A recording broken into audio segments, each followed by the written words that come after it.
Hi, my name is Michelle Constant, and welcome to our session with Time of the Writer for 2022. I have to say it's an absolute delight to be back here again, and certainly to start off this week with such a fascinating conversation with two authors that we have with us. So, of course, our theme this year is an interesting one, where we look at issues of conscience and we look at the role, I suppose, of words in that particular engagement. Our guests and speakers today are journalists Chris Whitfield and Jonathan Ancer. They are the authors of a book called Joining the Dots, an unauthorized biography of Pravin Gordhan, and it is published by Jonathan Ball Publishers. So welcome, Jonathan. Welcome, Chris. Thank you so much for joining us. A few, I suppose one could call them administrative things. We'll have an hour, and what I would like to suggest is that we'll talk for around 40 minutes, and depending on the questions, we'll then take questions thereafter. If not, happy to discuss further. And for our listeners, just to note that Chris Whitfield is a journalist of 40 years. He's the former editor of different South African newspapers, including the Cape Times and the Cape Argus. And as he just told me, he is now the publisher of the newspaper as well. And he has 3 books to his name. This is his 3rd book. Jonathan Ancer is an award-winning journalist and author, and this is his 4th book. Jonathan, I must say, when I read your bio, very short profile, it said something about the crossword columnist. And I had to figure out, what the hell is the cross? Are you the person who makes up the wordle, so to speak? Oh, no. What I used to do is I used to do the crosswords, cryptic crosswords, and then I would look for the news in the crosswords, because the secrets of the world are actually hidden in these crossword puzzles. And I used to write a column about crossword conspiracies. I love that. So can we suggest that that may be the same with Wordle right now? Absolutely. I like it a lot. So let's crack right in. And for everyone who may know the book, or perhaps who don't know the book, it is about Minister Pravin Gordhan. As we said, it's an unauthorized biography. And I suppose one could say that the minister as a character and a person is woven in an extremely bold thread in the fabric that is the recent history and current geography of South African politics. And as the dust cover of the book says, he's been at the center of many, many storms that have torn through South Africa's political geography. So the question that we always have to start with looking at this is, how does one write an unauthorized biography of a man who has been supported as much as he's been reviled? And I suppose it depends on where your political framework is, whether you're described within the RET framework, or you're one of those who's aligned in the fight against what is recognized and termed as state capture. And that would really frame how you feel about the man as well. And the title, of course, refers to an extraordinary memorial service that was held for Ahmed Kathrada, where he urged the citizens, and it was a chilling moment, actually, when it happened, to start joining the dots of our country. And I really think that in that moment, for many of us, there was a question mark around what our role was as citizens. And it was a turning point about what we should be doing as we move further. But I'm going to start with the obvious question, which is, what does it mean to write an unauthorized biography? And I know you've answered this many a time, but what does that mean? And maybe I'll hand over to you, Chris, and what I'll do is you swing between the two of you. Chris, I'll start with. Okay. Well, an unauthorized biography is a biography that the subject hasn't given his official approval to. So in our case, Pravin Gordhan had been approached by the publisher to write an autobiography. He declined. They then approached us and said, listen, will you do a biography on this guy? But he did agree to be interviewed by us. So it kind of took on a bit of a different complexion from then. So we're talking to him, we're talking to people that he knows. We interviewed extensively contacts from his activism days and through to the current role. And he was assisting us. He was certainly helping us, pointing us in the right direction and the like. But at no stage did he ever dictate a word that went into the final edition, or tell us who we should be talking to or what we should be interrogating. So it's entirely our work. It's our work, and it's our version of Pravin Gordhan's life. And he cooperated, but he didn't dictate in any way to us what should or shouldn't be said. And how much time did he give you, Jonathan? He was actually very, very generous with his time with us that he gave us. Just to also say that it took a lot of persuasion to get him to be interviewed. He was very reluctant initially, and we made a number of approaches through various people. And the word came back, the minister is very shy. The minister doesn't like talking about himself. The minister doesn't, want to be interviewed. So it took a couple of months of sort of a hard sell to get him to agree to be interviewed. But then once he started, he was, he was absolutely kind of generous with his time. And I think in the end we had about 4 or 5 fairly long-term, longish interviews. So probably I think we worked out it was between 8 and 10 hours of his time. And this was over and above all the work that he was doing. It wasn't, it was on a Sunday, on a public holiday after his 3rd meeting, he would make some time for us. Jonathan, you talk about the people that you interviewed to make up this unauthorized biography, and it's an extensive list of interviewees. Notably missing, though, are his not his fans, and I think you described them as his foes in the book. Did you try to get hold of them? What was that process? Yes. So when we started, we Chris and I we sat down and we discussed what we wanted this book to be about and how we would frame it, and we wanted to write a warts and all book, and that meant not only speaking to the people that were sort of, part of Pravin's kind of, sort of history, but also the people who are making allegations against him. And so we did. We made overtures to the public protector, the current public protector, to Iqbal Survey and some of the journalists working in the independent group, to the EFF, who have become his main detractors, and Jacob Zuma. And to Jacob Zuma. And we had decided that there had been these allegations, and we wanted to test them, and we asked them, to show us the evidence that they had, so that we could see it for ourselves. And not one of them agreed to be interviewed. They all declined. And I think that says a lot about the substance of their allegations. Yeah. I want to pick up on the media thing, but I'll pick up on that a little bit later because it does come up in a chapter in the book. But Chris, Jonathan talks about how the two of you sat down together. And I was interested to hear from you both what that process must have been as two authors writing a book, because you're both obviously then coming in from very, very different angles, I imagine, or not. Yeah, it was, I anticipated a very, very difficult process. And because we do have come from different backgrounds, different experience, different perspectives. And so we started by kind of muddling along, to be frank. We started by deciding who we'd interview. And then it became evident that a lot of my history is from KwaZulu-Natal. And so I started becoming fascinated in particular perspectives. And there were other things and then I covered the transition to democracy as a political correspondent.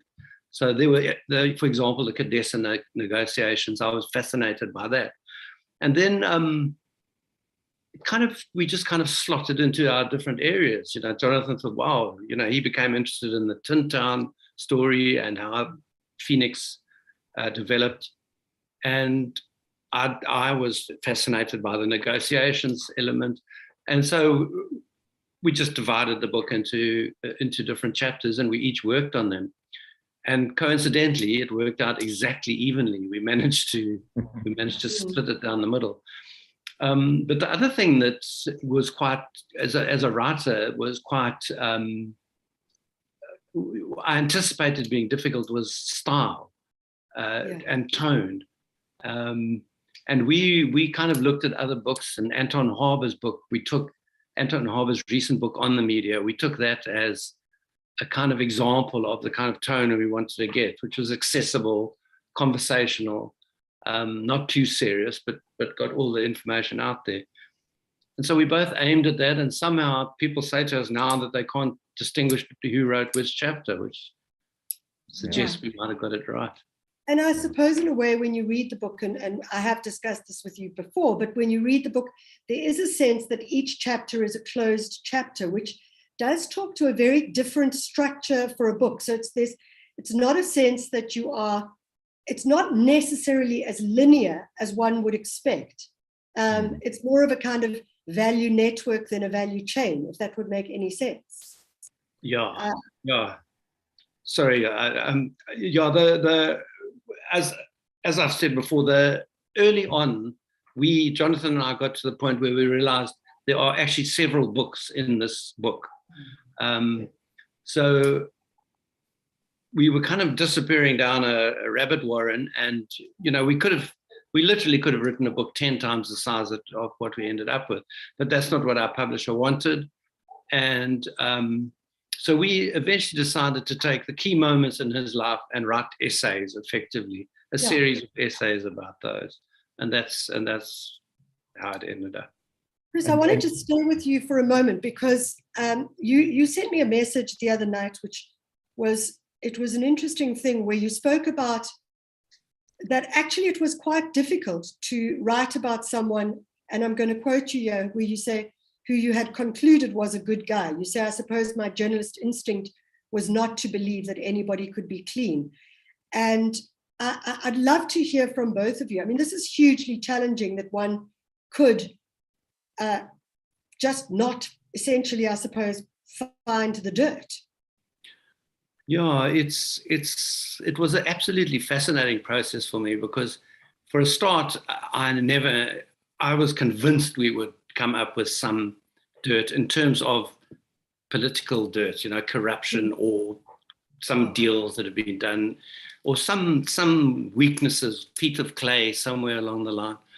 And as a journalist, I had grown up in the tradition of writing, of having to kind of steel my heart and write difficult stuff about people, tell people that they're not nice people.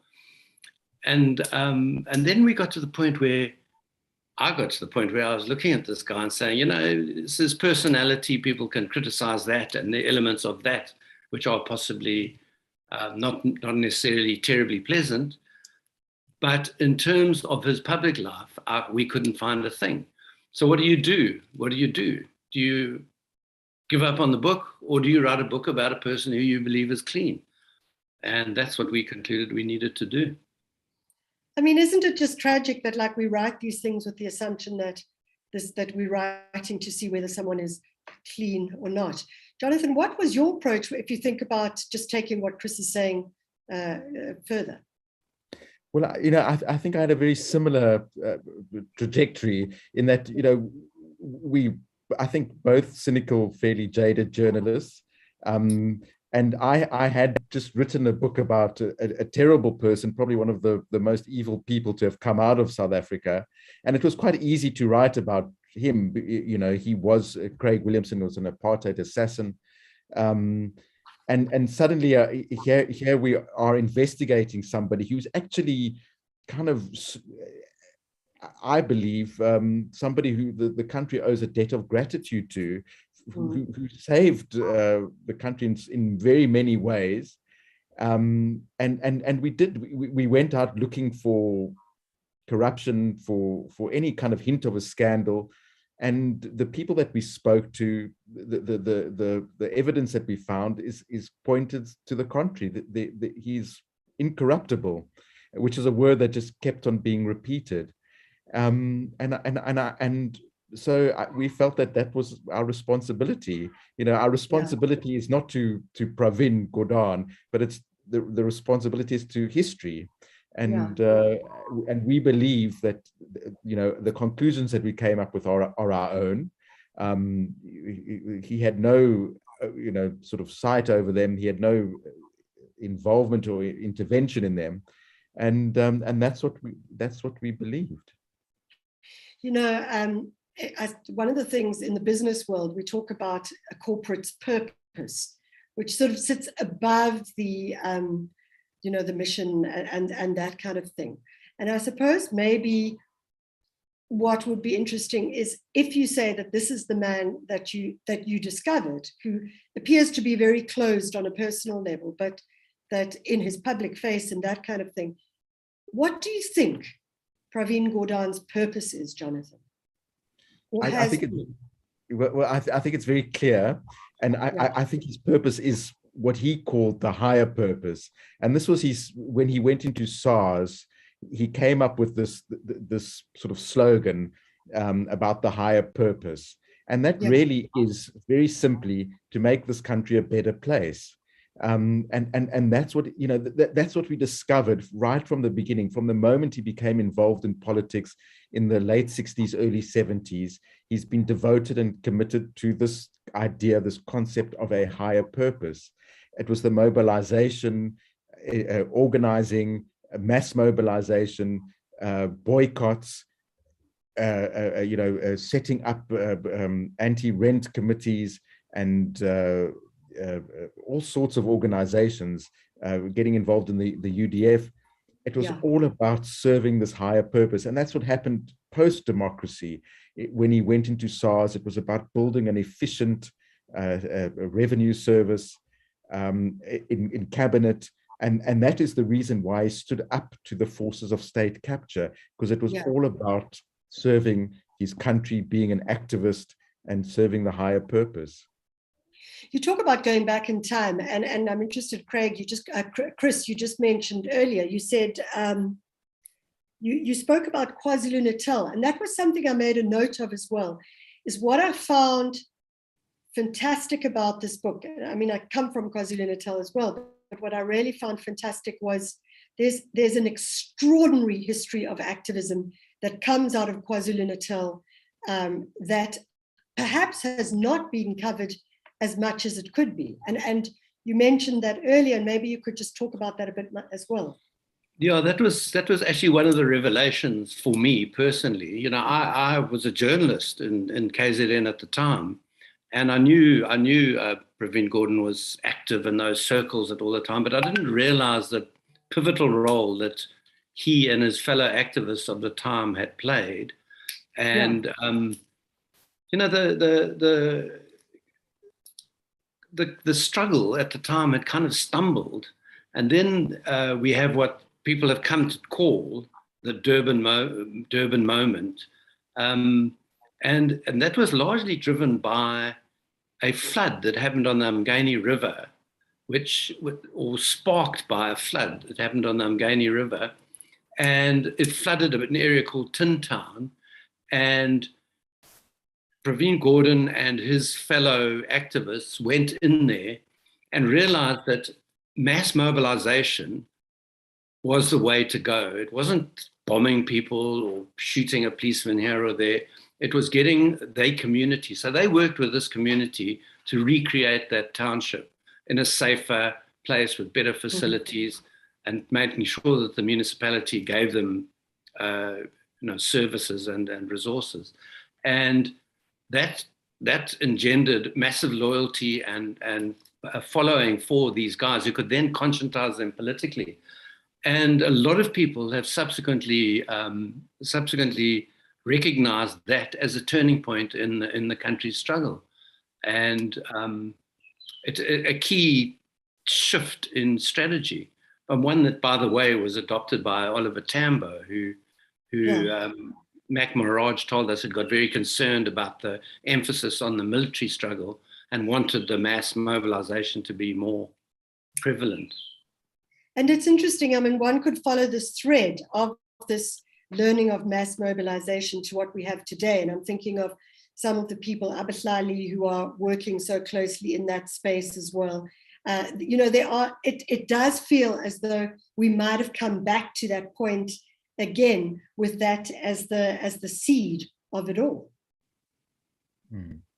Yeah, there's certainly, I mean, there's masses of theory about politics and mobilization and the like, and that aspect of mass mobilization is one that's been proven in this country, and yeah, certainly it is. I mean, you can talk about Abahlali; they certainly are approaching their project with that mindset, and they're becoming very effective. Yeah. You know, Jonathan, I want to go back, stay in the past for a little bit, if I may. The chapter, Making of an Activist. I particularly like that chapter, and I have told you this probably because I come from a space where I believe that culture is not only instrumental, but in this case, it proved to be an extraordinary vehicle to do interesting things. And in the book, you have this wonderful description of what Pravin Gordhan was involved in when they, and I'm quoting you the book, when they launched their own orientation initiatives off campus to conscientize first-year students. And what drew me was this great idea that they were using culture, poetry, Brechtian poetry, even the crazy witches scene from Macbeth, and then a version of Busisiwe Mkhwebane is Dead. And I really loved that because I think it was so potent and such a clever way to start saying, well, how do we address issues and get people to think about things from a slightly different angle? Talk to us about that particular chapter. Yeah, so when Pravin went onto campus in 1968, he wasn't really an activist, but it was his time on campus, University of Durban Westville. I think it became the University of Durban Westville. He wasn't an activist at that point, but there were a number of things that led him into activism. But it was his time at university where he became an activist, and it was the resistance against the university administration that they were very, very kind of verkrampte, broederbonders, links to the security police. And it was at that point that the students decided that they were going to boycott the SRC. And they decided that they would still conscientize first-year students. So they started having a whole lot of cultural events. They called it Varsity. And it was in parallel to the orientation week, but it was an attempt to use culture to conscientize these first-year students and bring them into the struggle, which is what they did. So they had Busisiwe Mkhwebane is alive because they wanted to have a positive message that came out of the play, and they would have poetry readings, and it was also they would do actual community work in the townships, and it was just a way of developing organizations and recruiting people into these various organizations, and Pravin was central to that. Ponytailed witch from Macbeth. Nobody is prepared to kind of admit that he was there. Even he himself says he can't remember, although Ivan Pillay, who was one of the activists at the time, swears that he saw Pravin acting on stage. Oh, it would be great to get him to do that now, hey? Sure, imagine.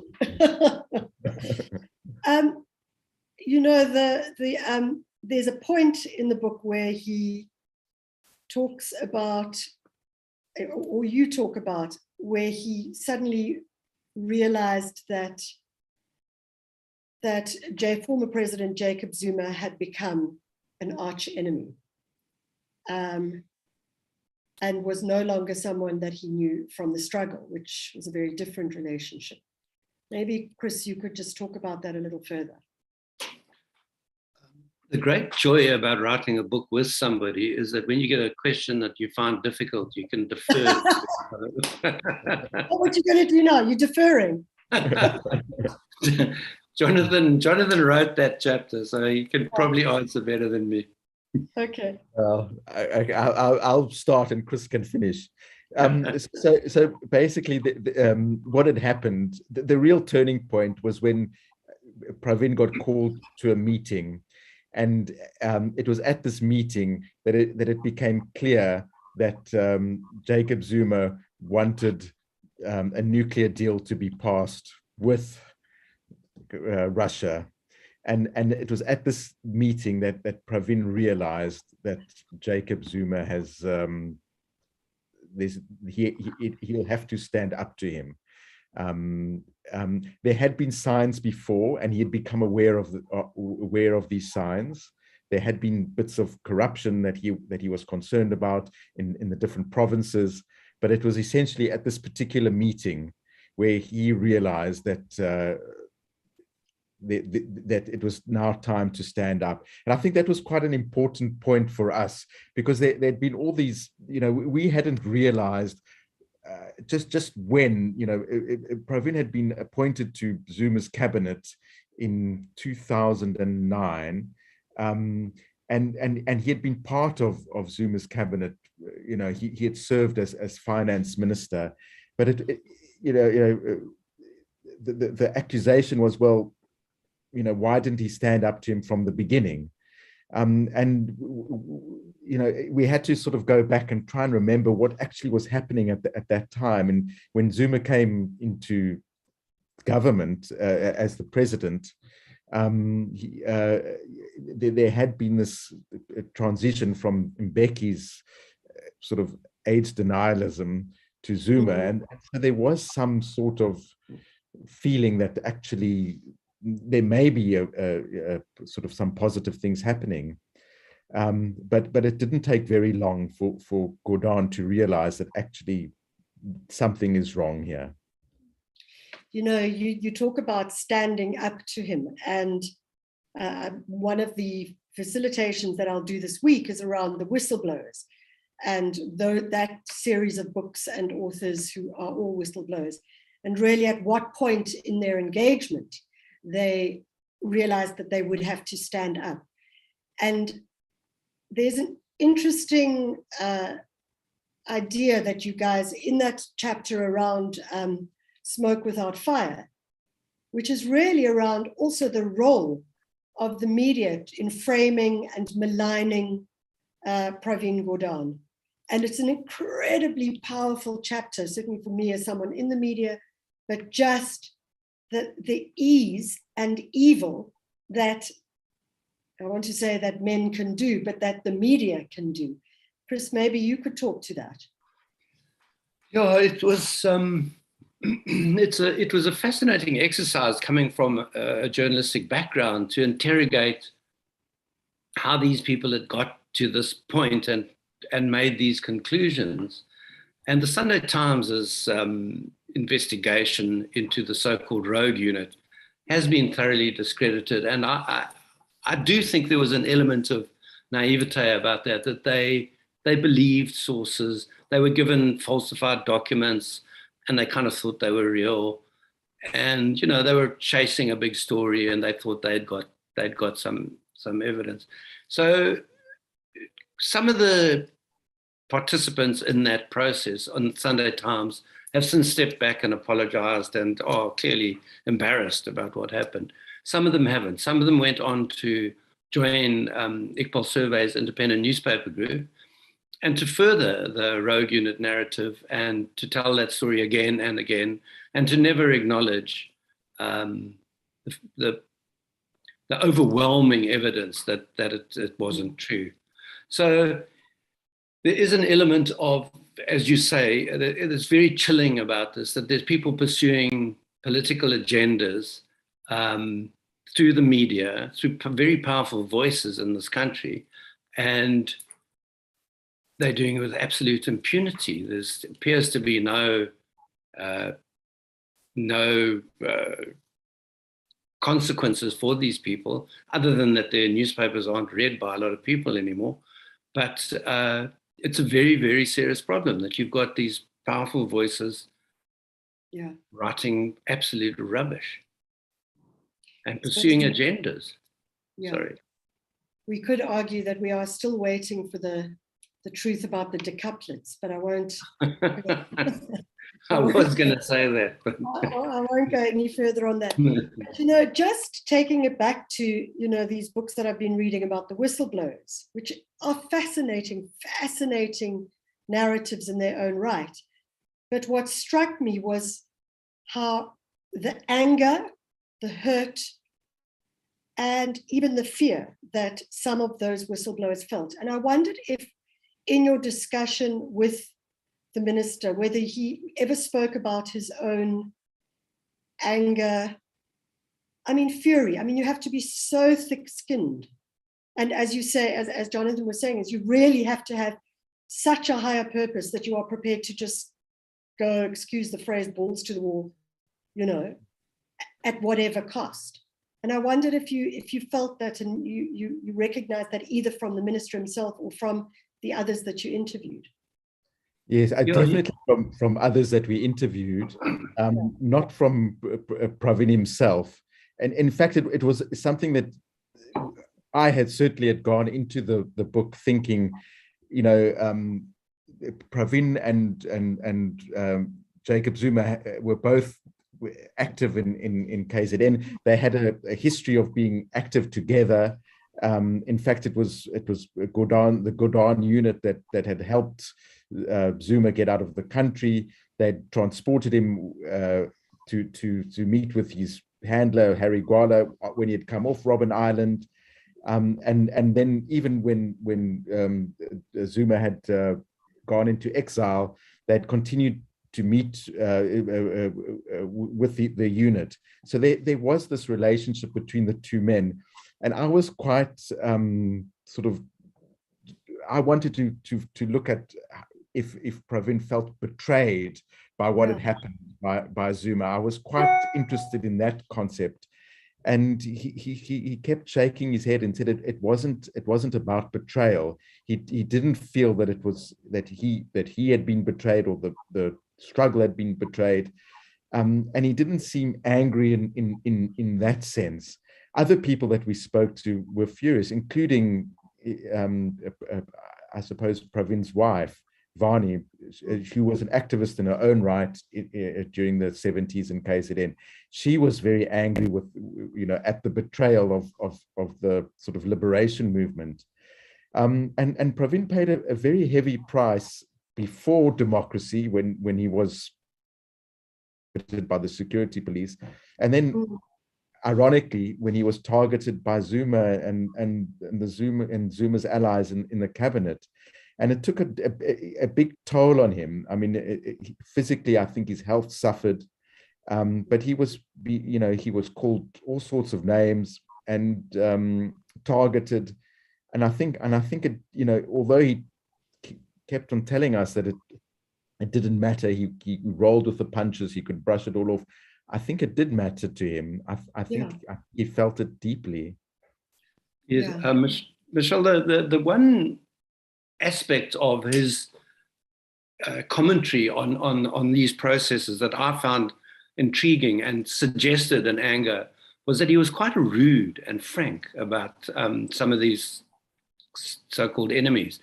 He called, very sarcastically, Jacob Zuma Mr. Charming. He said something about Iqbal's survey along the lines of, well, he made his bed and he must go and lie in it. So there was, he's tough, he's a strong guy, and I think he's quite prepared to be dismissive and rude about these people. And that really was the only clear indication to my mind that he was annoyed and angered by this process. But we talked to a lot of other people, and people whose careers and lives were destroyed. In SARS, for example, Ivan Pillay, Peter Richer, Johan van Lochrenberg, These are all people who could have played really, really positive and constructive roles in building this country. And these are people who are all out now, all gone. They could still be doing valuable work for South Africa, but they're gone. And these are the people who are the victims. I want to pick up on that idea of like people moving out of government, as you say, that who are gone. But before we go there, one of the chapters you do describe the idea of politics changing from activism politics to career politics. And I mean, I might say politics of the stomach, but that particular shift has seen some of the good guys, if we want to call them that, and I'll put it in inverted commas, leaving government. And it seems like an enormous, enormous waste. And I wondered, did you get that sense from the people that you spoke to that maybe they would, I'm thinking of Themba Maseko, who was working for the GCIS and then left owing to his own whistleblowing experience, but someone who was a dyed-in-the-wool activist and would have made a real difference to what we could offer our country. And did people talk about that? Chris, I'll put that to you. Okay. You can defer it if you like. No, you can't. You have two deferral cards. Yes, there were a lot of people talked about that. A lot of people talked about the kind of disillusion. A lot of old comrades of Pravin Gordhan questioned how he'd actually managed to stay in there and whether, he hadn't made a compromise too many to do so. And there certainly was an element of that. But I can remember standing in Parliament covering the first ever post-democratic Parliament. And I can remember the astonishing array of people there. And I mean, we haven't reflected on this in the book, but it really is a commentary on this country. When you look now at where have all those people gone? It really was the most astonishingly talented front bench and cabinet, I think, that any country could muster in the world. So it is very, it's quite bleak the way that particular element has worked. But we did also speak to people who had been career civil servants who'd hung in there. They'd kind of rolled up their sleeves. They'd worked through the Zuma era, and they were now still there and committed to making a better country and making government work. And also people who've been bought in. There's some very, very good people. It's not as bleak as the picture that's generally painted, I don't think. I think that takes us to where he is now, because we do have this idea that, and maybe it is what the media chooses to focus on, and also perhaps because the media chooses not to necessarily always follow the story, if you know what I mean. Or, I mean, we always get a sense of, well, if it bleeds, it leads, and then suddenly the story disappears, and we're not always sure, well, what happened to that part of the story? And I know that he is working with the state-owned enterprises, and you both have some very interesting thoughts on where you think it could go from here, what you think he's doing. And I would just like to say that we do have 20 minutes remaining. So if our listeners do have questions, you're welcome to. Nikki Brighton writing, fabulous interview. Looking forward to reading the book. Nikki, I say read it. It's an easy read, actually, which is fantastic. Maybe sometimes depressing, but at the end of it, quite optimistic. Diana Ferris saying very, very interesting. And I'm assuming that this is a joke. Angelo Agrizzi saying, what a brilliant biography. Well done. It's so, Angelo, it's, I hope it isn't. Yeah. But let's look at where he sits now with probably, as I think it was former Derek Hanekom who was saying, described his work as almost mission impossible. It really is mission impossible. You'd have to be a sucker for punishment to want to take on some of those SOEs. So, Jonathan, on your side, where do you think it's going from here?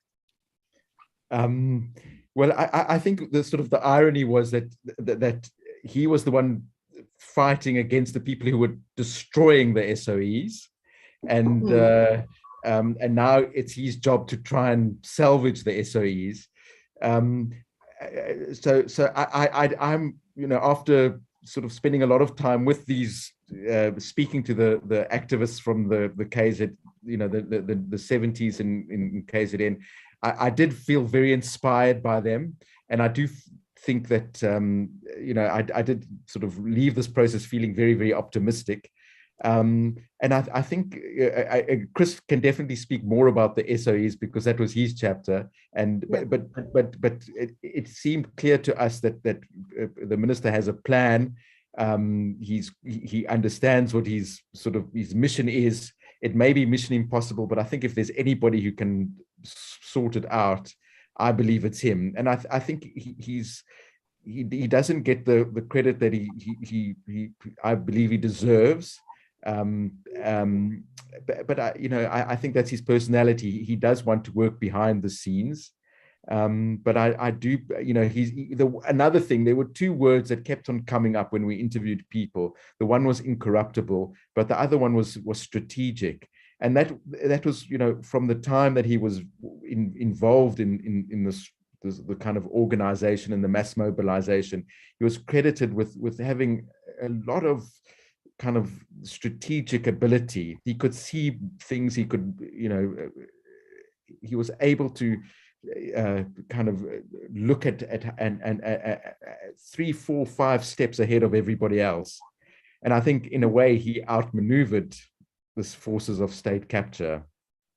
It's interesting because you do talk about it in the book where someone describes him as being a really good chess player. In terms of strategy. And I suppose that I'm just trying to think how to frame this, is that the game of politics in South Africa is all about strategy. It's about, are you going to play the long game? Are you going to play, what is, and everybody seems to be maneuvering. I mean, it truly is a game of chess, Chris. I see you laughing at that. Yeah, well, I'm laughing because after we'd finished the book, as a little token of gratitude, we bought a chess set and we posted it to him because apparently he doesn't play chess, so we thought he should learn. But just to get to your broader question, when we spoke to Rolf Meyer, who, as you know, was the National Party chief negotiator in the negotiations that led to democracy, he said. He was highly impressed by Pravin Gordhan, and he was convinced that this was a highly trained and very, very talented legal mind that he was dealing with. But he's not anything of the sort. He is incredibly methodical, and I think that his colleagues who work with him in the department now say that he often role plays with them. He says, you have to be the guy from the DA, you have to be the guy from the EFF, and you guys sit around and you come in, come with all your different perspectives. Let's try every argument on this. Yeah. So I think he has this very broad approach and a mind that can embrace those different perspectives. And I think that's why he's been appointed as the minister to deal with this awful portfolio. It is probably the most difficult job in the South African government right now, and it's absolutely critical that he succeeds, because those SOEs can really make the difference to our economy one way or another. And so I think he is the right guy for the job. He's being very methodical about it. From what we were told and from our own analysis of what we understand is going on, he is doing a lot. There is a lot happening, and it's not evident. You mentioned earlier about the media. A lot of it isn't covered. There's not a lot of journalists who are interrogating that world, I don't believe, and which is very sad because it gives rise to these concepts and these beliefs about processes that are untrue. But I do think that there is a lot happening there that we're not alert to, and I'm quite positive about it, quite frankly. There's a really interesting question from Ibrahim Fakir in the sidebar, just saying, do you reflect on the racist typification of Gordhan by the EFF and different, the different groupings with regards to the bastardizing pejorative of Jamnadas, including, and this is something that really strikes me in the book as well, including the sort of revisionism that we see in diminishing his role in the struggle, whereas, as you say, he is one of the founding drivers of mass mobilization and the like. Yeah, we do reflect on that, and we looked at the timing of, the EFF at one stage were his biggest praise singers, and then quite interestingly, they turned on him quite spectacularly. And we look at the timing of that, and it coincides quite clearly with the allegations, the VBS looting against the EFF. And we do sort of surmise that perhaps because the minister happened to be at SARS and was quite, and knows where the bodies are buried, and he's got a very, very sort of anti-corruption stance, that maybe the EFF and the corrupt people, so we look at those accusations, and we did ask him about it, he seemed to indicate, that again, he's got a thick skin and it comes with the territory. But again, it also seemed to us to me, that at least that it bothered him. He nobody likes being called a racist, and especially if somebody who has worked all their life to fight racism. And the other thing that we learned, which during this process, is, Pravin was at the watershed was at all these watershed moments in South Africa's history, from the anti-apartheid era through to democracy. He played very, very important, crucial, pivotal roles in those moments. And he was targeted by the security police. He had his beard ripped off him, and he refused to divulge any information.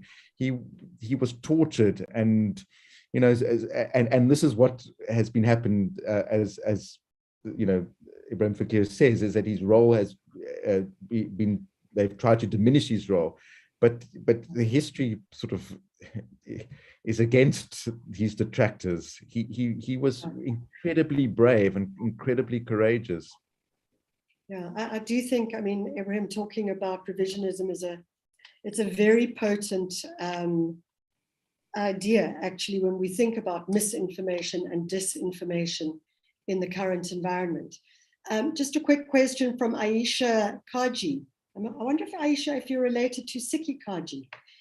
Given that Pravin Gordhan fought so much to prevent the capture of the SOEs, is it honestly possible for him to rescue them, or at least some of them? And which ones, Chris, you'll answer this, do you think strategically he might choose to save and resuscitate? Yeah, it's difficult to answer the last part of the question, which ones he'll strategically choose to save. But I do know that his department has done a very, very thorough review of all the SOEs. And his department has sort of nominally 7 or 8 falling under them. But there are about 100 or more in this country. There are literally SOEs sort of hanging off every tree. And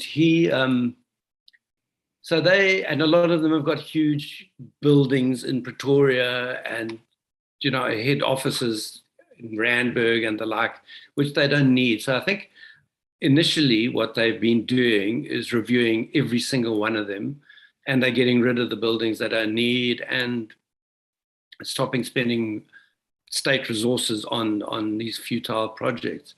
That's definitely underway. And I think what you're going to get is a very, very pared down SOE landscape within the next 3 or 4 years. And from hundreds, I think you'll come down to 10 to 20.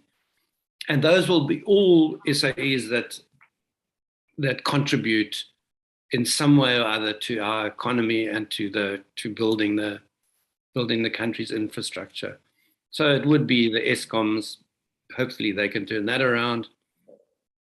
And key strategic essays like that. As Saria says, of course, dealing with one of the most difficult portfolios in the government at the moment, without a doubt. I suppose what I'd like to just think about a little more in closing is this idea of optimism, and without wanting to sound Pollyanna-ish or whatever the case is, but you do talk about his use of the word that he's optimistic at the end of the book. I suppose one should give a spoiler alert, although we kind of know what the story is. But he does talk about optimism, but what becomes very clear for me at the end of the book is this idea of how it's time for us as citizens to go back and get involved, and that, you know, there's like a kind of psychic exhaustion and a psychic trauma in this country, and perhaps actually to get back and get involved might just you know, lessen that trauma. I don't know if it can, but I'm thinking of the wonderful work that Songezo Zibi and Tessa Dooms are doing with the Rivonia Circle. It's really exciting, and that's really about how citizens get involved and engage and talk and talk and talk and participate. And I suppose in closing, that I'd really like to get your sense of that, whether he still believes in that, and whether you believe in it as authors from your learnings of this book. Chris, I'll start with you.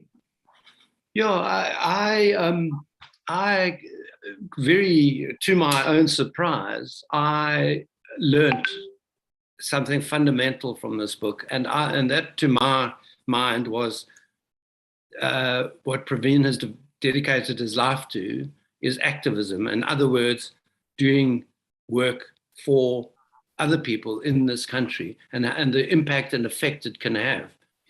And I do think we got to a point perhaps after democracy where we kind of thought, okay, well, it's happened now, we can all go off and make our money or do whatever. And now we're beginning to realize that actually it's a tough place that we're in, and it's always going to be, and it needs everyone to put their shoulder to the wheel. And my own personal response to that is yes. You know, I can't just carry on sitting here looking at the Table Mountain every evening and drinking a glass of wine. You've got to actually, you've got to step out there and do something. Just have a glass of wine. Yeah. Sorry, so you've got to step. Go. Sorry, I interrupted you. I was just, you've just got to step up and do something. It can be something small. It can, you know, if your little local community, people helping people on the street, whatever it is, I mean, that's what this book inspired in me. Just do something. Just do something to make life better for people around you. Jonathan, what about you? Yeah, I think it was also very sort of inspirational for me. And again, it was those Durban activists, the KZN activists from the 70s, and their stories, which I think you rightly say, haven't really been told. And I knew very little about it. And I was inspired by, you know, their courage. I think when Pravin urged everybody to join the dots, it was, you know, who is behind the state capture, who's, you know, kind of, where is the corruption coming from? But I think there was also a call for people to get involved, for civic society to find a place and to take back the country. And I do feel optimistic about it. I do think that, you know, that the country owes Pravin a debt of gratitude. And I think there are many more people like Pravin in the ANC that, you know, and hopefully that faction emerges. And maybe that debt of gratitude is about, actually, as Chris is saying, stepping up to the plate and becoming involved once again. So, absolutely. Yeah. We do have to kind of close off, guys. So, you know, of course, the question is, because a lot of people are saying, I'm really looking forward to reading this book. where can people find the book? Yeah, where can they find the book? Where can they buy the book? And Bash sending a comment from YouTube saying, I am so inspired to raise my voice. Yep, that's what we'd like to hear. I think more and more of us should be doing it and speaking out instead of just feeling as though we've been silenced altogether. So the time has come. Where can people get the book? Everywhere. Yeah, at any respectable bookshop. Even some unrespectable bookshops. Disrespectable bookshops as well, for sure. So it is available, as you say. Is it available online? Yes, all the the main online sources you can get it. Yeah. Okay, fantastic. Closing comments. Chris, we'll go to you first. Well, I'd just like to thank you, Michelle, for a great conversation, and closing comment.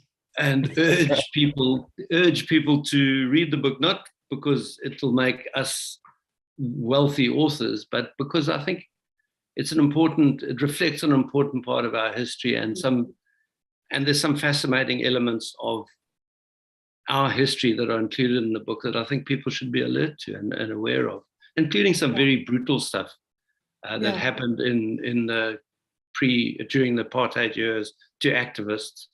But it's stuff that we all need to be alert to and aware about. We forget that so many of the activists during the apartheid era suffered the most extraordinarily actions against them, and even the time that they may have spent in prison and the like. And so often that's just silenced. And as we heard earlier, it's just becomes revisionist. Jonathan, closing from you. I think the book is the biography of Pravin, but it's also a book about the history of the country, and Pravin's role in it.